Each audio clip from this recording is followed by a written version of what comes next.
Olá, público do Dicotomia Podcast. Esperamos que esteja tudo bem com vocês aí do outro lado. E aqui estamos nós para mais um episódio desse grandioso podcast.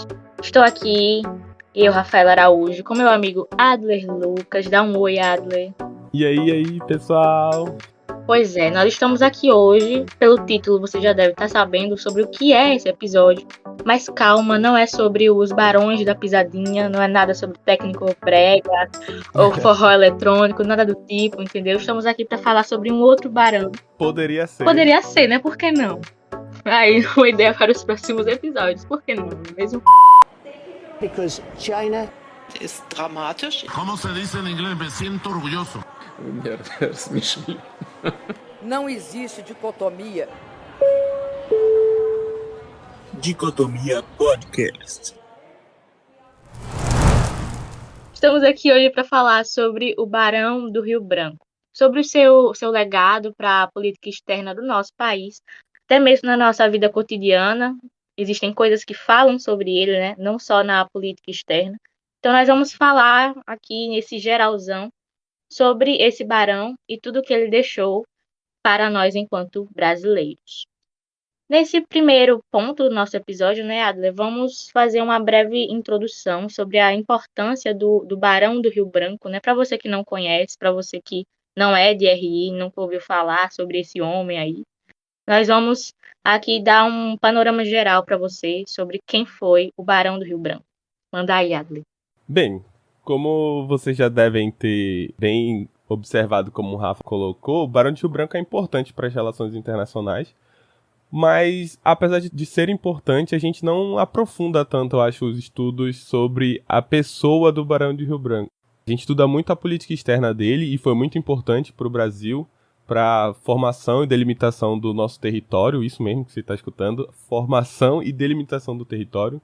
O Barão do Rio Branco foi um chanceler brasileiro durante o período de 1902 a 1912. E durante esse período, e um pouquinho antes até também, ele advogou a favor do Brasil em diversas causas com relação ao Acre, territórios ali no norte do país, disputas com a Argentina. Ele foi advogado do Brasil internacionalmente para assegurar esses territórios. Então, se você hoje que mora no Acre, ou no Amapá, ou no Paraná, ou em Santa Catarina, tenha em mente que esse território, de alguma forma, teve a importância do Barão do Rio Branco. Bem, eu acho que falar mais do que isso seria um pleonasmo, porque isso só isso já daria tamanha importância pro Barão dentro da história brasileira. Mas não só isso, após esse período de 1912... é considerado por muitos historiadores um período que acaba dando estabilidade a toda a região sul-americana. Então, a partir da política do Barão de Rio Branco, ele acaba conseguindo estabilizar o território brasileiro e, consequentemente, a região sul-americana, que, de certa forma, acaba evitando as guerras bélicas, né, com armas de fogo, enfim. A gente acaba preferindo muito mais pelo diálogo, pela sentença judicial internacional, para tentar organizar melhor a nossa vida aqui na América do Sul com relação aos limites territoriais. Então, situando você que está ouvindo a gente, né? Situando você historicamente, nós estamos falando aqui do final do século XIX, né, do início do século XX. A gente está falando aqui da Primeira República Brasileira. Então, a gente está saindo de um império, né? E estamos aí adentrando na Primeira República do nosso país. Então, esse é o período histórico no qual o Barão do Rio Branco ele se situa, né? No qual ele atua. Então, tendo isso em mente, né? A gente vai falar um pouquinho agora também sobre a personalidade deste homem, né? Deste barão. E como essa personalidade ela está permeando a nossa vida, a vida do brasileiro até hoje, né, Adler? Como pontos do nosso cotidiano tem ali a presença quase que onipresente do Barão do Rio Branco, né? Então, para quem ainda duvida da importância do Barão do Rio Branco, a gente pode elencar ou enumerar alguns pontos que possam demonstrar que o Barão do Rio Branco foi realmente importante para o Brasil. Então, Talvez você não tenha observado ainda, mas aquela moeda de 50 centavos, aquela mais grossinha, um pouquinho mais bonitinha, mais pesadinha também, o verso dela, em um dos versos no caso, tem os 50 centavos escritos, né? Mas a cara, o lado da cara, é a figura, o busto do Barão do Rio Branco. Então, isso demonstra, era uma espécie de homenagem da importância do Barão. Não só isso, existem outros aspectos também. Por exemplo, a capital do Acre se chama Rio Branco, não à toa por conta do nome do Barão do Rio Branco. Tem mais, tem mais do que isso. Enfim, avenidas, acho que tem avenidas pelo Brasil todo com o nome Avenida Rio Branco. Aqui em Aracaju tem a Avenida Rio Branco, inclusive. No Rio de Janeiro tem uma Avenida Rio Branco também, que é uma das principais avenidas do Rio de Janeiro. Enfim, Rafa, tem algum exemplo a mais também? Não é nem de um lugar, né? Mas é de um famigerado instituto que forma diplomatas, né, Adler? Aqui no nosso país, que é o Instituto Branco, que é o responsável pela formação dos diplomatas brasileiros. Então, para você ver a importância do homem, ele nomeia esse instituto que forma os nossos diplomatas, né? Então, daí você já tira o quão importante ele foi e ainda é, né?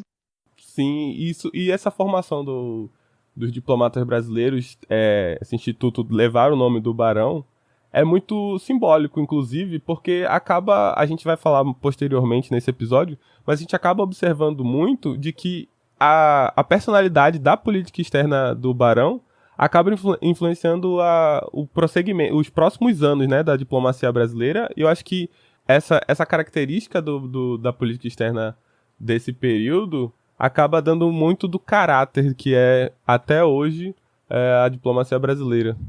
Sim, sim. Isso é muito interessante, né? Muitos autores dizem que ele lançou as bases, né, da nossa política externa, que ele lançou ali algumas diretrizes que nós seguimos até hoje na nossa política externa, né? Passam-se governos, mas essas diretrizes, assim, essas características comuns, elas permanecem, né? E muitas delas foram deixadas pelo Barão do Rio Branco.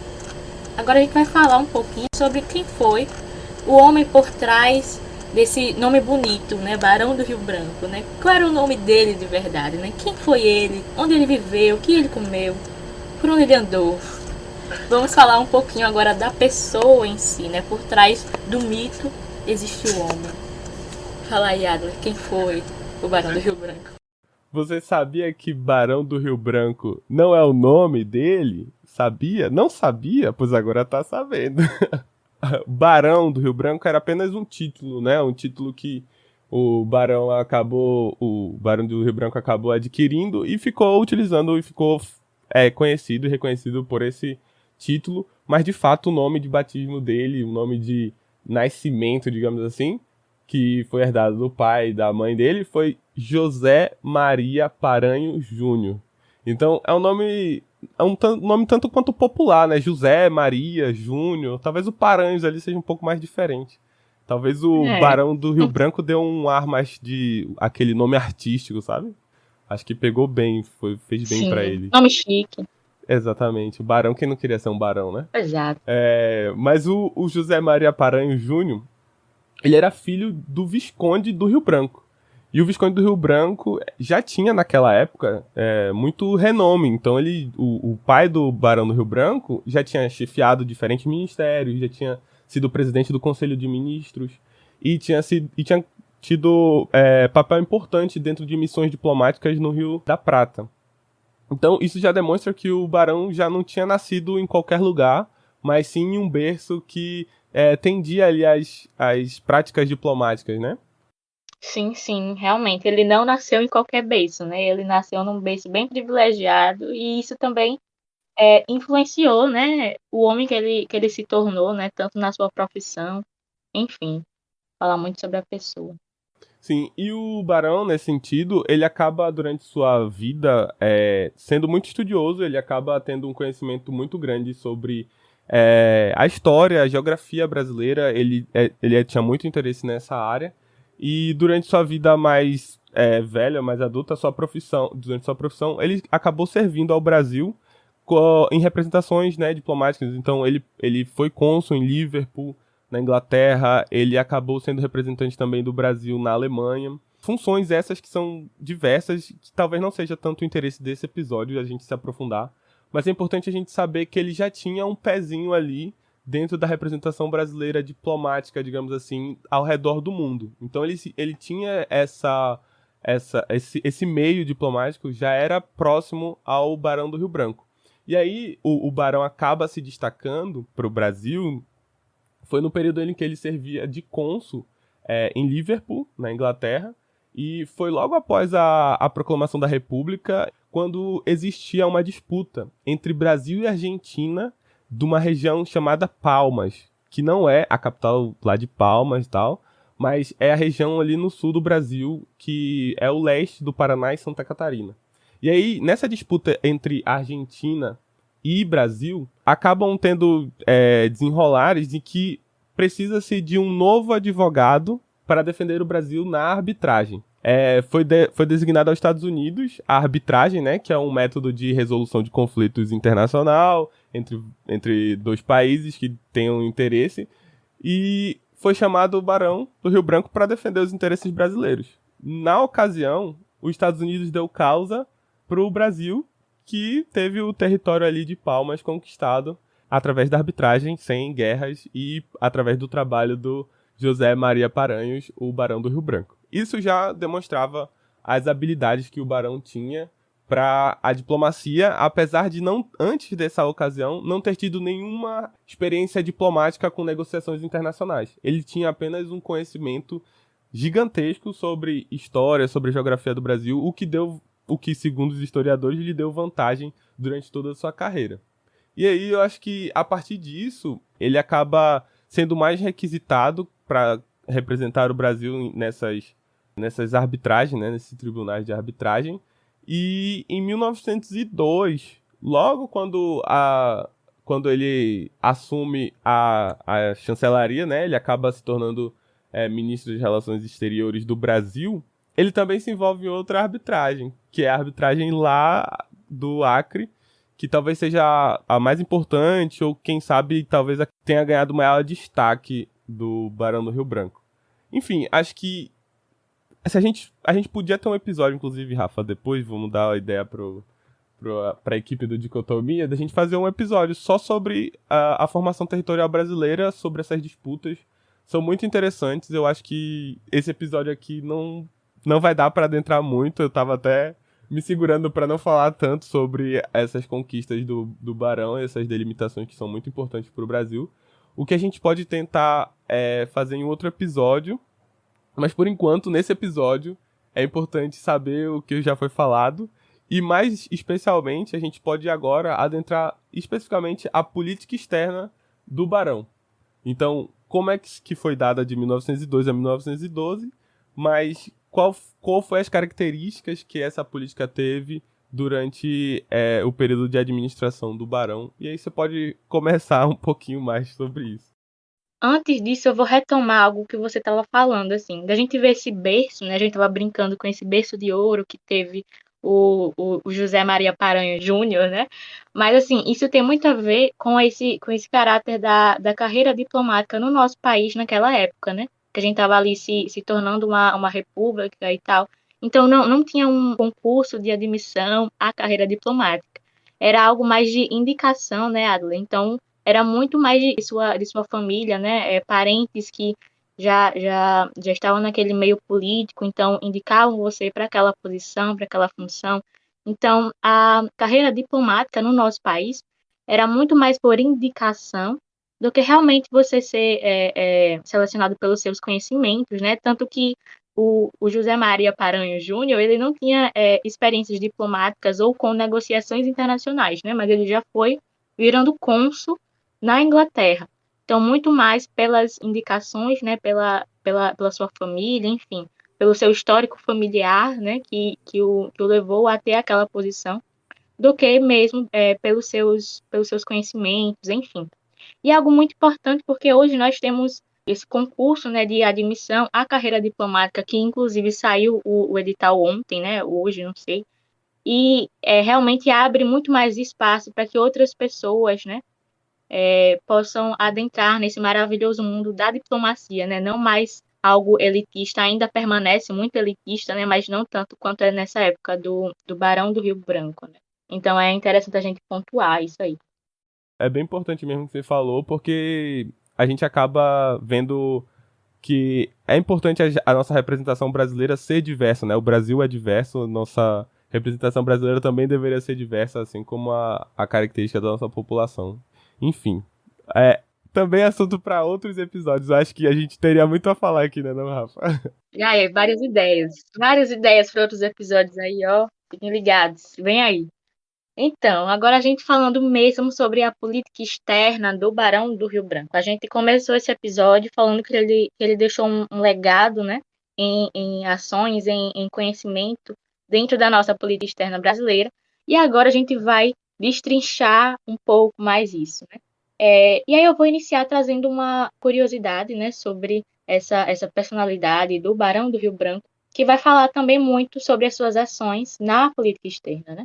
Segundo Antônio Carlos Lessa, esse grande diplomata brasileiro, ele na verdade era um monarquista, assim, muito inflamado. Então ele foi diplomata nessa nossa primeira república, mas ele foi sendo, né, em uma opinião pessoal ali, um grande monarquista, né, defensor da monarquia brasileira. Então, ainda assim, ele foi um grande diplomata da nossa república. E isso fala muito do perfil de um bom diplomata, segundo esse autor, né? Que serve ao Estado e não aos governos, e não aos regimes que podem mudar, que podem alternar, né? Então, essa dimensão trouxe esse caráter de estabilidade à nossa política externa, né? Porque os regimes, eles mudam, né? Governos, eles se alteram, mas o Estado, vamos dizer assim, ele permanece. Então, na sua função, né, nos exercícios de suas funções, o Rio Branco trouxe esse caráter, né? Então, também, a partir disso, ele tinha uma leitura muito pragmática dos interesses do nosso país, né, que não eram interesses para ele, pautados por aquele regime que estava ali, mas que poderia mudar, mas eram antes pautados em um interesse nacional que era bem anterior àquele regime. Então, segundo um outro autor, né, o Augusto Zanetti, Rio Branco ele marcou definitivamente a história brasileira por suas ações à frente da nossa política externa. Então, dentre as tantas proezas alcançadas por ele, a gente pode citar aqui as principais, né, que vão demonstrar sua importância. Uma delas é que ele foi responsável pela fundação do Ministério das Relações Exteriores moderno. Então, isso foi um marco fundamental para a vida institucional do Itamaraty e estabeleceu elementos, né, em sua gestão para a afirmação do direito internacional dentro desse órgão. E mais ainda, a sua gestão nesse Ministério das Relações Exteriores lançou as bases, né, como a gente já estava falando aqui antes, lançou as bases de diretrizes de política externa que se mantiveram vigentes desde então, né, até hoje. São duas. Primeiro, o que se chama de atlantismo, né, que seria essa ambição global de uma política exterior do nosso país, que seria expressa pela aproximação a uma potência emergente, que naquela época era os Estados Unidos da América, e isso sem romper diretamente com a Europa, mas, né, substituindo as suas prioridades, que no caso seriam os Estados Unidos. E, por outro lado, além disso, era o imperativo da aproximação e da cooperação com seus vizinhos sul-americanos. E isso, né, a gente viu aí de uma forma bem concreta com o Pacto do ABC entre Argentina, Brasil e Chile, que visava esse controle compartilhado do Cone Sul, né?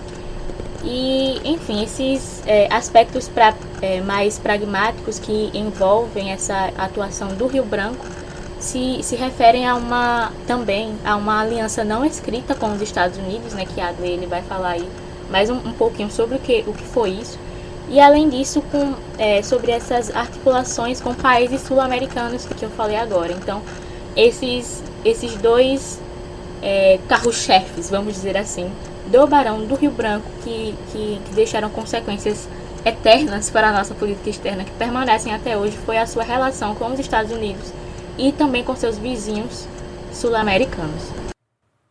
É importante lembrar também que dentro dessa ideia da política do Barão de Rio Branco e a sua característica de defender o Estado acima de governos, como o Rafa disse, isso fica muito bem marcado e muito bem delimitado, que a intenção do Barão do Rio Branco era de interesse nacional, era da defesa dos interesses nacionais.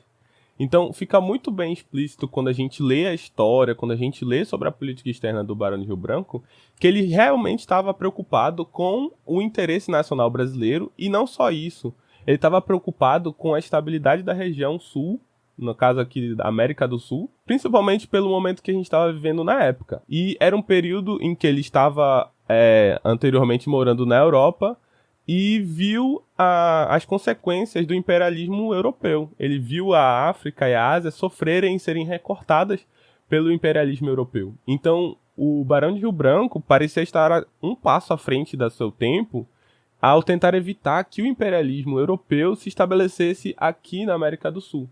Então, tinha o interesse de afastamento da Europa e aproximação dos Estados Unidos, principalmente por esse fato de tentar fugir de uma política imperialista e tentar ganhar uma espécie de autonomia, uma espécie de resguardo ou até mesmo proteção, em certa medida, de uma potência que estava surgindo, ainda estava se estabelecendo, que era os Estados Unidos. Sim, e esse poderoso país são meio que uma constante na nossa política externa, né? E se você é do curso de RI, você com certeza já leu alguma coisa do Amado Luiz Cervo e do Clodoaldo Bueno, né? São aí autores-chave para a política exterior do nosso país. E eles falam exatamente sobre isso, sobre essa ligação entre Rio Branco e os Estados Unidos.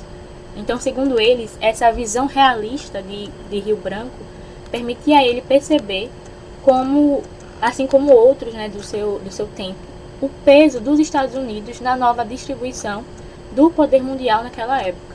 E ainda assim, né, além disso, o fato de que a América Latina estava na área de influência dos Estados Unidos. Então, a gente pode dizer que o nosso país ele não tinha alternativa ao estreitamento das suas relações com os Estados Unidos, né? E aí a gente poderia descartar uma possibilidade de aproximação com alguma potência europeia, né? Justamente por causa disso. Então, Rio Branco ele não via possibilidade de se formar no nosso continente nenhum bloco de poder capaz de se opor aos Estados Unidos, né? Em razão da nossa fraqueza e da falta de coesão dos países latinos, né? Em especial dos países hispânicos. Então é exatamente isso, né? Essa presença onipresente dos Estados Unidos na nossa política externa vem aí principalmente do grande Barão do Rio Branco. E um grande exemplo disso, Rafa, era o caso do Acre, né? Para quem não lembra, o Acre produzia borracha nessa época e era quase que um monopólio brasileiro no mundo. A extração do látex, né, da borracha, e ali no Acre era em grande quantidade, inclusive para nível de exportação. E nesse período também, como eu havia falado no início, o Acre tinha sido denominado território boliviano.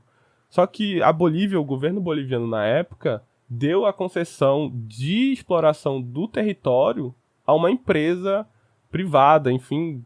E essa empresa tinha vinculação à Europa, tinha uma intenção de vender, digamos assim, parte da empresa para a Europa, que países europeus tivessem o direito de explorar aquela região do Acre.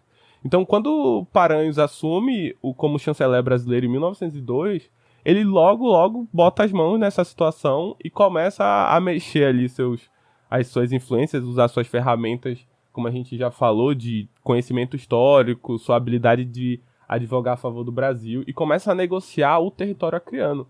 Então ele sabia que ter uma empresa dentro daquele território acreano, né, naquela época era boliviano, poderia sim demonstrar uma fraqueza, tipo um ponto vulnerável ao imperialismo europeu.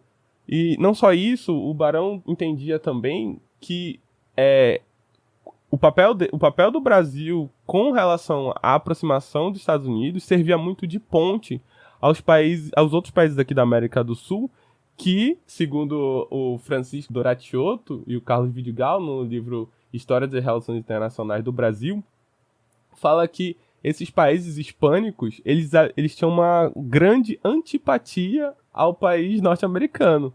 Então, nesse sentido, ele servia de ponte com esses dois blocos, né? Tipo, os Estados Unidos e os países hispânicos. Não à toa, essa aproximação vai render muito para o Brasil, que os Estados Unidos se torna o maior investidor nos anos 20 aqui no Brasil e o maior parceiro comercial desde o início do século 20. Fora todas as outras questões que a gente acreditava que asseguraria maior segurança, digamos assim, ao território brasileiro e à região da América do Sul. Então esse é o legado do Barão, vamos dizer assim, que segundo Antônio Carlos Lessa, né, alguns analistas sugerem constituir um modelo de inserção internacional de formas incertas, mas que se assenta em um grande pilar, que é exatamente esse lugar central assumido pelas relações Brasil e Estados Unidos. E desde então o problema fundamental como legado pelo Barão é o da intensidade dessas relações com os Estados Unidos, né? Então, a partir de então, o nosso país estaria, preste atenção, estou aqui citando Antônio Carlos Lessa, né? Então vai ali uma nova palavra para o seu vocabulário. O nosso país estaria inarredavelmente alinhado, que bonito, né? Palavra bonita. Alinhado à visão de mundo da grande potência hemisférica que eram e que ainda são os Estados Unidos. Então, a questão central sobre esse aspecto seria a de encontrar equilíbrio entre o comando do alinhamento automático com os Estados Unidos e do alinhamento pragmático, né? Você que já leu sobre política externa brasileira sabe que essas palavras, né, esses termos sobre alinhamento com os Estados Unidos são realmente algo muito frequente sobre a nossa política externa. E como o Rafa havia falado, o nome que vai se utilizar, vai se delimitar a esse período da política externa do Barão de Rio Branco, é a aliança não escrita. É um termo cunhado pelo Bradford Burns, mas que é usado pelo Brasil e pelo brasileiro, pelos internacionalistas amplamente. A aliança não escrita, para quem ainda não está acostumado com a história da política externa, ela vai ser uma espécie de... que posteriormente ela vai acabar sendo uma aliança escrita e de fato a gente vai ter um alinhamento, outros tipos de alinhamento com os Estados Unidos, como o Rafa bem colocou. A aliança não escrita ela vai tentar se aproximar dos Estados Unidos sem se submeter aos Estados Unidos. Então, nesse sentido, também é utilizado para caracterizar a aliança não escrita a ideia de autonomia na dependência. Então você tem uma certa dependência aos Estados Unidos, é tudo o que a gente falou, todo esse histórico que a gente tem, que a gente precisa, mas ainda assim você busca uma autonomia. Então gera uma espécie de estratégia de barganha por parte do governo brasileiro de tentar ganhar tanto a proteção quanto a legitimidade, ter ali do lado a um parceiro potencialmente grande dentro do cenário internacional, e ao mesmo tempo você não se submeter a toda e qualquer imposição que é colocada por ele. Falando assim, não sei se fica claro para o pessoal entender essas questões da forma que eu tô falando. É um pouco complexo porque relações internacionais é assim mesmo, mas é mais ou menos nessa perspectiva. É você ficar ali do lado, ficar aquele amiguinho forte ali, aquele amiguinho que sabe que vai te dar proteção, mas ao mesmo tempo, quando ele levantar a mão, você dá uma corridinha, sabe? Você vai, opa, em mim não, vai sair de perto de mim. Então, nesse sentido, a política externa brasileira tentou, em muitas vezes, ganhar uma autonomia a partir dessa aproximação dos Estados Unidos, no caso, dessa aliança não escrita. Isso aí já vai render assunto para muitos outros episódios. A gente tenta traduzir essas relações complexas de força, fraqueza, enfim, de alinhamento, estratégia, enfim. Cenas aí para os próximos episódios. E pra gente terminar, né, de falar sobre a política externa do Rio Branco, a gente pode falar de uma questão realmente central para diplomacia do Rio Branco e que muitas vezes é a maior questão vinculada a ele, né? A gente falou de muitas outras aqui, vimos que não é a única questão que o faz alguém importante para a nossa política externa, mas realmente é algo assim muito importante para a diplomacia do Barão do Rio Branco, que é essa questão territorial, que é a coisa das nossas fronteiras, né, da delimitação das nossas fronteiras, que ele foi um ator, vamos dizer assim, muito importante nessa questão. E segundo Luiz Cláudio Villafañe Santos, no Barão existia a ideia da grandeza do Brasil pela exuberância da sua natureza, né, pelo tamanho da sua população e pela imensidão e integridade do seu território, né? E isso tinha para ele um lugar central. Villafañe diz que Rio Branco dizia que território é poder. Então daí a gente já tira o quão importante ele acreditava que seria essa questão territorial, né, das nossas fronteiras. Então a associação de Rio Branco com a consolidação das nossas fronteiras, segundo ainda Villafañe, elevou ele a um altar dos heróis da nossa pátria, né, dos santos da nossa nacionalidade.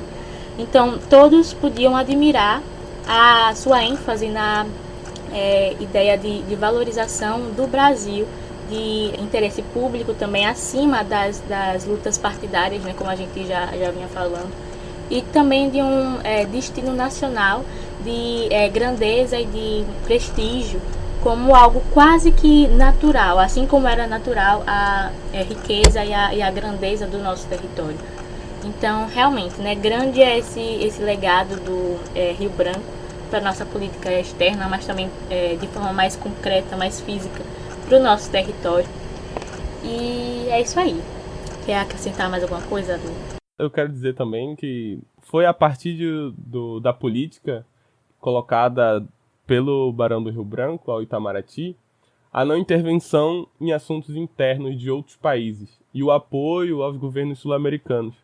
Então, nesse sentido, a partir do Barão, a gente começa a notar que existe uma certa procura por resolução de conflitos que não se utilizem as armas, por final. E isso permanece até hoje. Isso eu acho que talvez seja um dos grandes legados do Barão, que se reflete até hoje na política externa brasileira. A gente é muito reconhecido, o Brasil, internacionalmente, por participar, por ser árbitro internacionalmente falando, por tentar resolver conflitos de forma pacífica. Isso eu acho que talvez seja um dos grandes legados que o Barão tenha deixado pra gente.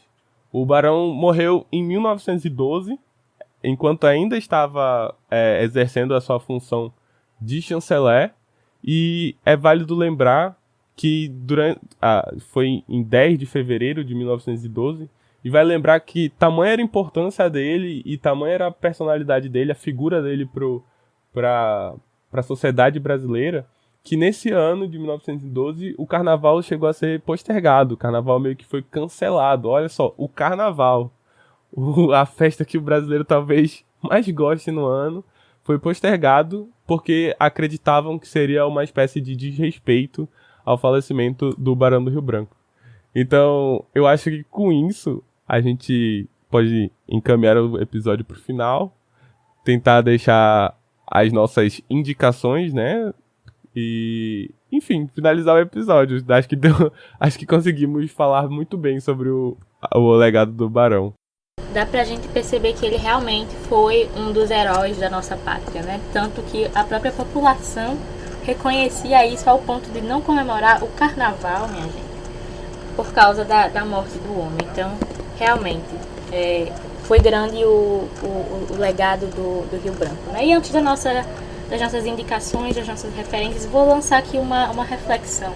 Quem sabe vire também um outro episódio, né? A gente lançou aqui várias propostas de episódio, né? Meu Deus, inovadores. Mas pense bem, diante de todo esse caráter do Rio Branco que a gente pintou rapidamente aqui nesse episódio curto, né? Que, mais uma vez, a gente disse que não teve como objetivo esgotar o tema sobre Rio Branco, mas realmente instigar você a saber mais sobre essa personalidade. Diante de tudo isso que a gente falou, O que será que o Barão do Rio Branco falaria sobre a política externa do governo Bolsonaro, hein? Realmente é algo para se pensar. Vamos pensar nessa questão. Reflita aí na sua casa. Obrigada. Foi aqui nesse momento. Vamos para as nossas referências, galera. Então, as minhas referências, né?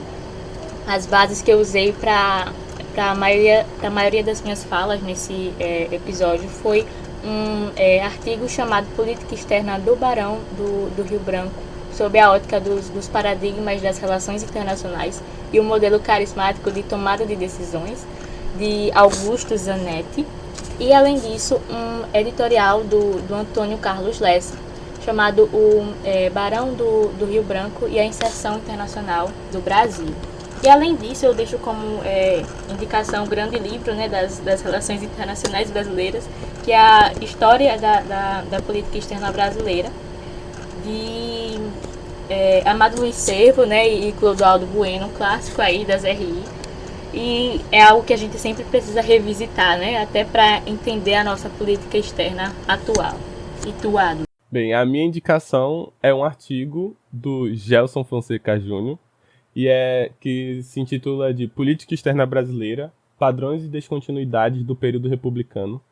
E é muito interessante ler, é um artigo curtinho, 18 páginas. Então, dá pra ler, vai ter bastante coisa sobre o Barão de Rio Branco, vai ter bastante coisa também além do Barão de Rio Branco, mas eu acho que ele é essencial pra quem quer saber um pouco mais, um pouco além do que a gente falou nesse episódio.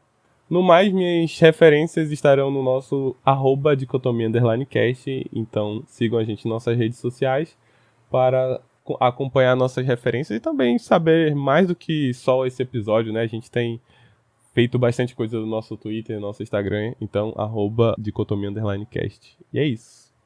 Tchau. Por minha parte, é isso. E até a próxima. Semana que vem tem episódio novo. Fiquem ligados.